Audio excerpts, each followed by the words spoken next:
So what is the point getting all this information, all these signals if we cannot remember them? Let me show you how we remember the signals we have received. So cellular and molecular basis of memory. So there are special proteins in the cell that can bind calcium. One of actually the first proteins, calcium binding proteins that was discovered is troponin. Troponin is a protein that helps muscle contraction. There's another type of protein called calmodulin. This calmodulin protein binds 4 calcium ions, and when it binds the calcium ions, it goes through a conformational change. In this new conformation, it can activate or inactivate other proteins. So this is a very important protein. About 1% of the protein mass of a cell is calmodulin. It binds these calcium ions in cooperative binding, just like we saw in pKa. First, one calcium ion binds, it causes a conformational change. The other calcium ion binding site is exposed. The next calcium ion binds. Ultimately, when calmodulin has bound 4 calcium ions, it can do several things. One of the things it does is it can activate an enzyme or class of enzymes called calmodulin dependent protein kinases or CAM kinases. These kinases, as the name suggests, add a phosphate group to the substrate proteins, and they add the phosphate group to specific serine and threonine residues inside in the protein molecule.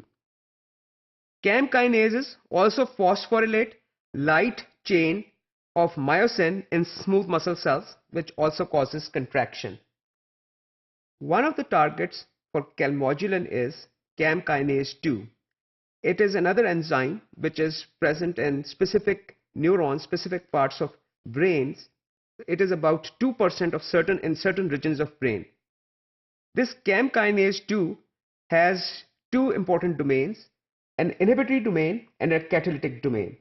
Inhibitory domain, when this protein is inactive, is bound to this catalytic domain and prevents it from functioning, which is the catalytic domain, as the name suggests, attaches a phosphate group to the target proteins or the substrate. So when calmodulin becomes activated, it binds 4 calcium ions, and subsequently it binds the CAM2 kinase.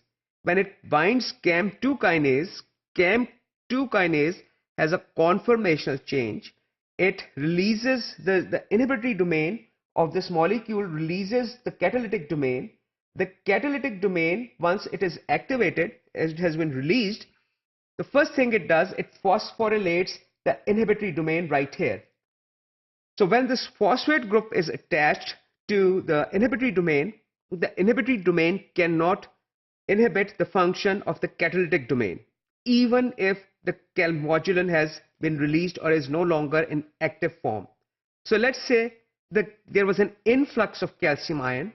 So that increased calcium ion concentration, activated calmodulin, but now the signal is gone. The calcium levels have fallen again. Calmodulin, once it releases the calcium ions, will become inactive. But this protein, this kinase, it still remembers that it was activated because it is now attached to this phosphate group. This phosphate group which is attached, it is still preventing the catalytic domain of this molecule from interacting with inhibitory domain of this molecule. So this is how this molecule is. This is a molecular basis of memory. The cell is remembering that it encountered a calcium influx in response to a particular signal that it received sometime way back. Experiments have also shown that CAM kinase 2, for some reason, it is mutated in mice. They have poor memory. Here is another experiment that suggests that CAM2 kinase is an important protein in storing memory. Another thing we do to our nervous system, sort of a little bit of an abuse perhaps, we subject it to caffeine. Caffeine has a structure similar to adenosine. I hope you can see the similarity here. Adenosine is produced by neurons. Once the neurons get tired, they produce adenosine. Adenosine binds specific receptors on the specific cells of brain that results in decreased brain activity and which causes drowsiness and we fall asleep. So when we want to cheat, that we don't want to sleep, we have to stay alert because we have an exam due or an assignment due, we drink coffee or caffeine. That caffeine binds the receptors, adenosine receptors on brain. It prevents adenosine from binding those receptors. Caffeine binding to those receptors does not cause the conformational change of these receptors. And it prevents adenosine, the natural ligand, from binding it. So this caffeine is acting as an antagonist, which we have already talked about.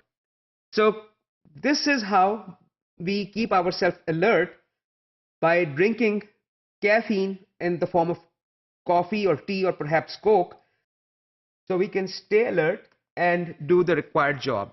So this is one of the ways, simple ways, how we manipulate our signaling system every day without knowing what we are doing.